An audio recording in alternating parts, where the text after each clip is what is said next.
안녕하세요. IMTV의 화이트래빗입니다. 질문을 주시는 분들 중에 예전보다는 마음이 편해졌는데 아직도 완전히 깨닫지를 못했습니다. 얼마나 공부를 더 해야 할까요? 언제쯤 될까요? 라고 하시거나 또는 정말 불성이 모든 사람에게 있나요? 저에게도 있나요? 라고 질문하시기도 합니다. 오늘은 이러한 질문에 대한 답변으로 이야기를 해보려고 합니다. 제가 이전 영상에서 당신 안에 부처가 자라고 있습니다. 천국이 커지고 있습니다. 라고 말씀드렸었는데요. 이와 관련된 멋진 비유가 성경에 있어서 소개해드리고 그 비유에 숨겨진 의미를 설명해 보고자 합니다. 그 비유는 복음서 중에서 마태, 마가, 누가 세 군데 다 기록이 되어 있는데요. 예수님께서 분명히 말씀을 하셨고 또 강조를 하셨으니까 세 제자들이 다 기록을 했을 거라고 생각이 됩니다. 예수님께서 하나님 나라에 대해서 하신 말씀이에요. 이르시되 우리가 하나님의 나라를 어떻게 비교하며 또 무슨 비유로 나타낼까? 겨자씨 한 알과 같으니 땅에 심길 때에는 땅 위에 모든 씨보다 작은 것이로되 심긴 후에는 자라서 모든 풀보다 커지며 큰 가지를 내나니 공중의 새들이 그 그늘에 깃들을 만큼 되느니라. 겨자씨는 아주 작습니다. 예수님께서 굳이 겨자씨를 예로 들은 것은 천국이 처음에는 아주 작은 것으로 보인다는 거예요. 땅 위의 모든 씨보다 작다고 하셨어요. 그런데 자라서는 모든 풀보다 커지며 큰 가지를 내서 새들이 와서 그 가지에서 쉴 만큼 커진다라고 하셨습니다. 그리고 이렇게 말씀하십니다. 또 이르시되 하나님의 나라는 사람이 씨를 땅에 뿌림과 같으니 그가 밤낮 자고 깨고 하는 중에 씨가 나서 자라되 어떻게 그리 되는지를 알지 못하느니라. 땅이 스스로 열매를 맺되 처음에는 싹이요 다음에는 이삭이요 그 다음에는 이삭의 충실한 곡식이라. 열매가 익으면 곧 낫을 대나니 이는 추수 때가 이르렀음이라. 그러니까 하나님의 나라는 씨를 땅에 뿌린 것과 같은데 그 뿌린 자가 자고 깨고 하는 중에 씨가 나서 자라되 어떻게 그렇게 되는지를 자기도 모른다는 거예요. 그리고 겨자씨 비유 바로 뒤를 이어서 하나의 비유를 더 말씀하세요. 또 이르시되 하나님의 나라를 무엇으로 비교할까? 마치 여자가 가루 서말 속에 갖다 넣어 전부 부풀게 한 누룩과 같으니라 하셨더라.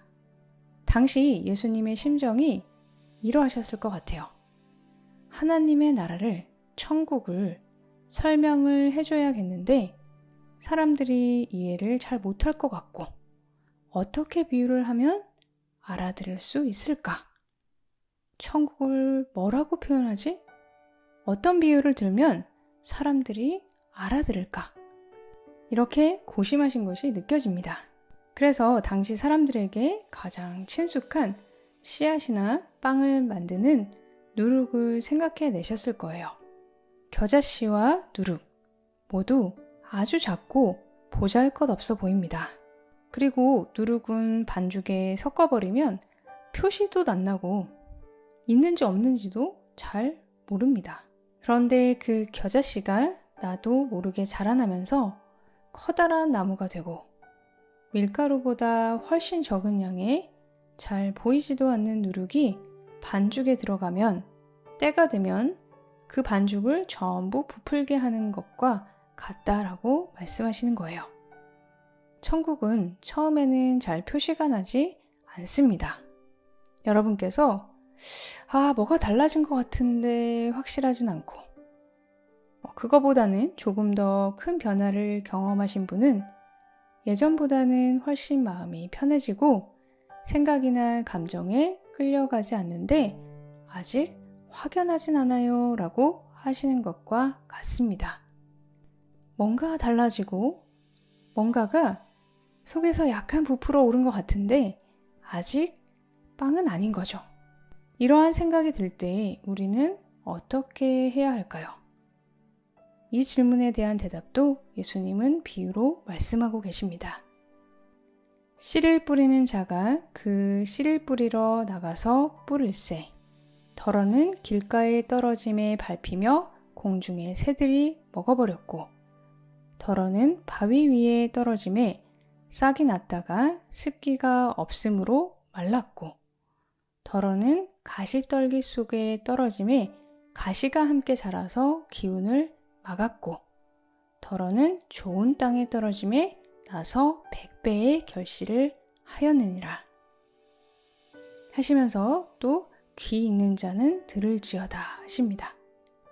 그리고 하나님 나라의 비밀은 다른 사람들은 보아도 보지 못하고 들어도 깨닫지 못한다 라고 하시면서 제자들에게 이 비유를 풀어주십니다. 길가에 있다는 것은 말씀을 들은 자니 이에 마귀가 가서 그들이 믿어 구원을 얻지 못하게 하려고 말씀을 그 마음에서 빼앗는 것이요. 바위 위에 있다는 것은 말씀을 들을 때에 기쁨으로 받으나 뿌리가 없어 잠깐 믿다가 시련을 당할 때에 배반하는 자요. 가시떨기에 떨어졌다는 것은 말씀을 들은 자니 지내는 중 이생의 염려와 재물과 향락에 기운이 막혀 온전히 결실하지 못하는 자요. 좋은 땅에 있다는 것은 착하고 좋은 마음으로 말씀을 지키어 인내로 결실하는 자니라. 아주 작고 티도 안 나고 잘 보이지도 않는 이것이 큰 나무로 자라고 부풀어 올라 빵이 되는데 어떻게 하면 그런가 하면 좋은 땅을 만나면이라고 말씀하십니다. 그리고 그 좋은 땅이 무엇이냐면 그것을 지키고 인내하는 것이라고 말씀하세요. 인내가 필요합니다. 우리가 조급해하는 것은 오늘 땅에 씨를 심어놓고 왜 빨리 나무가 안 되나 라고 하는 것과 같습니다. 누룩을 반죽에 넣자마자 왜 당장 빵이 되지 않느냐 하는 것과 같습니다. 심어진 씨와 누룩은 그대로 두기만 하면 위의 말씀처럼 자고 깨고 하다 보면 또 자기가 어떻게 그리 되는지 알지 못하는 중에 땅이 스스로 열매를 맺는다라고 하셨어요. 그런데 바로 그렇게 된다고 하셨나요? 아닙니다. 처음에는 싹이 나고 이삭이 되고 그 다음에는 곡식이 되어 열매가 익으면 추수할 때가 된다라고 하셨어요.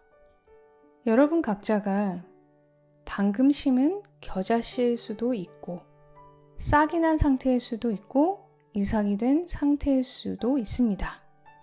열매가 있고 있을 수도 있죠. 농부가 씨를 심고 이제 싹이 나고 있는데 왜 나는 지금 당장 열매가 없냐? 당장 열매를 내놔라! 그렇게 하지는 않습니다. 아직 때가 아닌 거죠.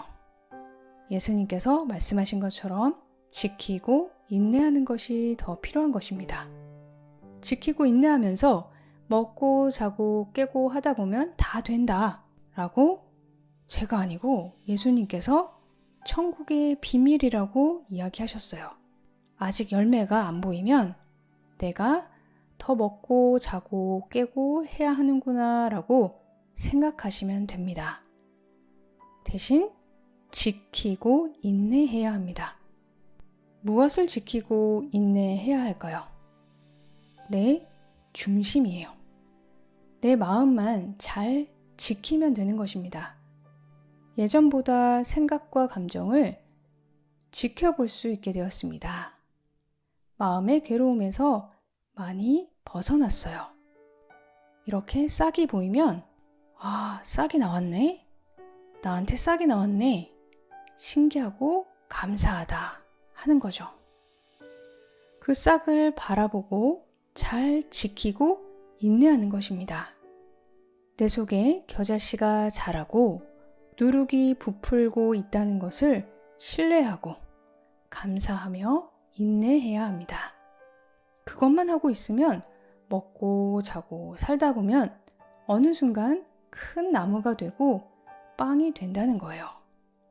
하지만 그렇지 않으면, 감사하고 인내하지 않으면, 지키지 않으면 공중의 새들이 먹어버리거나 말라버리거나 가시의 기운이 막히게 되는 것입니다. 그래서 여러분 안에 이미 겨자씨가 심겨져 있습니다. 누룩이 들어 있습니다. 그것을 바라보세요 라고 말씀드리고 있는 거예요. 그것을 바라보는 좋은 땅이 되세요 라고 말씀드리는 것입니다.